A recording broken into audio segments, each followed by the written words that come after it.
JoJo's Bizarre Adventure was my gateway drug when it came to anime. My boyfriend and his friends got really into it and spent what felt like every waking second talking about it. As I'd come to find out, the references are literally all around us. Anyways, after saying enough is enough, I decided I'd need to get with the program or risk losing more of my boyfriend's affection to a bunch of hulking Aztec statues. I didn't realize it at the time, but that was the beginning of a very bizarre date night.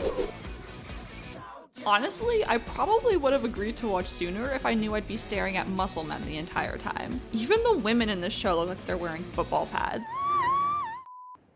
Ooh, I like this one. Yeah, he's like 17. That's the biggest 17-year-old I've ever seen. But for being pumped so full of testosterone, things can get pretty flamboyant, and I mean that in a good way. Not that there's anything wrong with that. He warned me not to get too attached to the color palette because it changes like every scene, and God forbid you grow attached to the characters. Things start out simple enough. There's Jojo, a gentleman that fights vampires. Yay! But just when he started to grow on me, he went and died. Get back, Jojo! Oh yeah, spoiler warning. My boyfriend didn't tell me that I'd be getting to know a new Jojo every single season. Hell, by the end of season 5, you'll have been through 5 different Jojos following 5 different plot lines, and it doesn't stop there. But wasn't he like 60 when they had the affair? Yeah, I don't know. Okay, Jotaro literally looks 10 years younger than in part 3. While watching Jojo, I made the mistake of stepping in a few of its major plot holes. I started asking questions like, why does Joseph age normally now? Oh, no! Did Arena sit on Dio in that coffin? Jojo! Speaking of which, why is Dio in all caps now? Pretty much all these questions get the same BS answer from my boyfriend. Araki forgot. Son of a bitch! I was dumbstruck. Tell me how the most stubborn person I know forgives all these conveniences at the drop of a hat.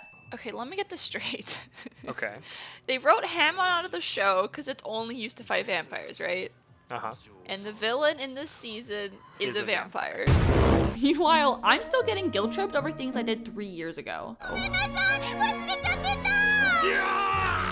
Oh no! Despite its contrivances, I really love the show. For one thing, it's the most quotable show of all time. Hey baby! There's just so many iconic moments to choose from, it gets difficult to separate meme from reality. In fact, is that a Jojo reference is a meme all on its own. And judging from what's been showing up in my Pinterest feed lately, I can confirm that everything is in fact a Jojo reference. He's just standing there, menacingly! Everything in JoJo is named after American pop culture. Due to localization issues with copyright though, everything gets its name butchered. It's like when I was young and asked my parents for lip smackers for Christmas and then got chapstick. Mom, can we have Grateful Dead? We have Grateful Dead at home. The Grateful Dead at home. In part 3, the stands all follow a tarot card trope, except for one villain whose name is just straight up Vanilla Ice. Vanilla Ice. And his stand is called Cream. He's so cool. Sticky finger! How did they get Zipper Man from Sticky Fingers? One of the most iconic parts of JoJo is the poses. If you've ever wanted to date a Vogue model, I'd say you should add this to your Crunchyroll queue. I do have to admit, watching my wannabe contortionist boyfriend end up on the floor is priceless, but I still love him. Another thing is that a lot of our friends watch this show. Either they told us about it, or we aggressively told them. All I'm saying is we can't go out to eat without posing and shouting together anymore.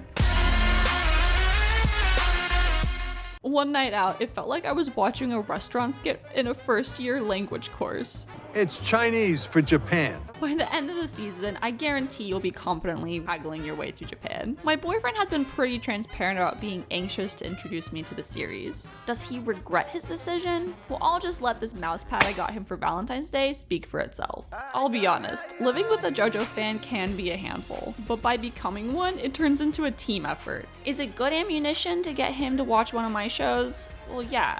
But I still genuinely enjoy it. I just have to remind myself every time I sit down to watch that every dog I have to watch die is one less dog I have to watch die.